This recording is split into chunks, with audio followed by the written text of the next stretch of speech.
Product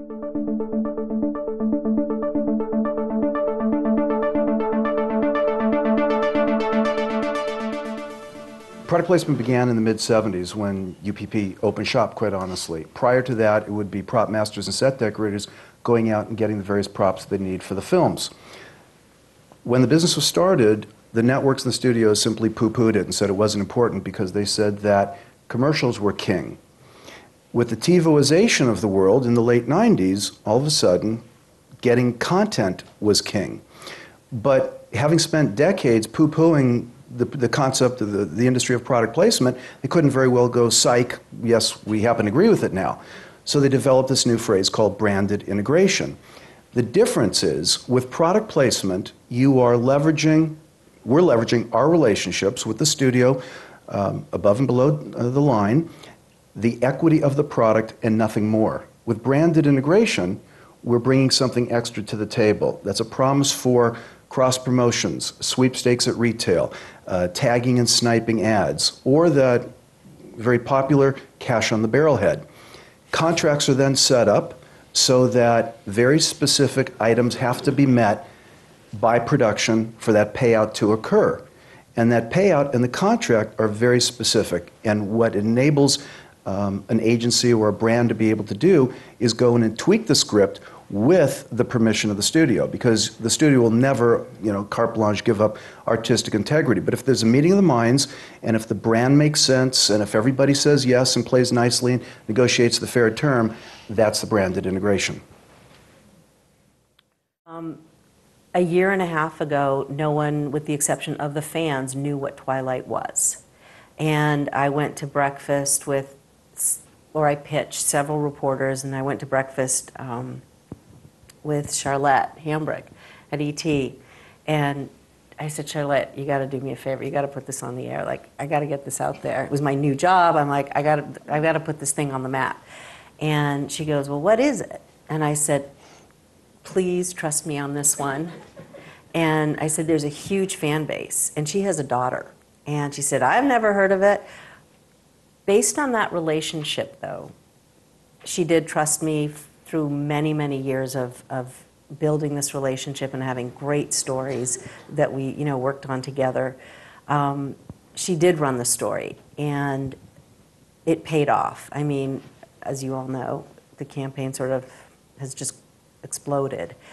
I will say that Robin Reinhardt from MTV, same thing. Adam Jordan from Access Hollywood. I mean, these are relationships that you've had forever, and now with Charlotte having been so supportive, though, in the beginning, one hand washes the other. And if you'll notice, ET is always included in our campaigns as one of the leaders to break a story, or that we provide them with something, in that they were there for us in the beginning, and you can't forget that. The famous story is the Pepsi Center in Denver hosted the NHL All-Star Game in 2001, and Coke was a league sponsor, and Pepsi was obviously a building sponsor, and the league had enough pull that when NBC came on that day, they said live from the home of the Colorado Avalanche, as opposed to saying live from the Pepsi Center, which they weren't going to say, and they literally blacked out every Pepsi sign in the building, which I'll tell you, speaking of Staples Center, we would never do that to get an event. We owe our sponsors too much. But when you're seeking sponsorship, it's an interesting sell sometimes these days. When you're dealing with the artists and the artist mentality, it's who's comfortable in that zone and what's the right fit for them. Some people aren't going to be comfortable having BlackBerry sponsor a tour. Some people are comfortable with an energy drink sponsoring the tour. Some people are cool with an energy drink in the video. I mean, that's who we go out and solicit these things, but you have to be careful about soliciting them, because you don't want to go down the road with an artist who then says to you, what the hell were you doing? I'd never be involved with this thing. So it depends on the video, it depends on the artist, it depends on the outlet. It's just, we go out there and do it, but it's just kind of knowing your audience and knowing your artist. Here it is, Manny bobblehead night, and the night before, Manny gets hit by a pitch and he can't play on his own bobblehead night. Now, you have 56,000 people who are, to some degree, Manny fans, a little bit or a lot. and he can't play. And here it is, a 2-2 game in the bottom of the 6th, and 2 guys walk, Russell Martin gets a base hit, the bases are loaded. It's a big moment in the game. And like electricity, like social networking, everybody wonders, will Manny come out, or will it be Mark Loretta, who we like very much? And out comes Manny, and it's just electric. Then Dusty Baker, the former Dodger, now manager of the Reds, gives us the additional theater of taking time to take out the pitcher, Bronson Arroyo, so the anticipation is building even further. In comes the poor sacrificial lamb, whatever his name was, to come in. And now the crescendo goes up. You've got the moment. No one really thinks this is going to happen. And boom, on the first pitch, you're watching this bazooka that, add to the storyline, heads for the MANNYWOOD sign. And Manny hits a grand slam into MANNYWOOD on Manny bobblehead night, on a night when you didn't think he was going to play. We first at CNN got that TMZ report, and we're trying to confirm Michael Jackson's death, but it took us a good hour and a half, 2 hours to get the official confirmation. And in the meantime, I had called another publicist who should know something about this, and she says, yeah, I just heard that standing in line with my nephew at Magic Mountain. And then my phone beeps. It's my sister-in-law saying, hey, I heard Michael Jackson just died. I'm thinking, how do you know this stuff? It hasn't even been confirmed yet.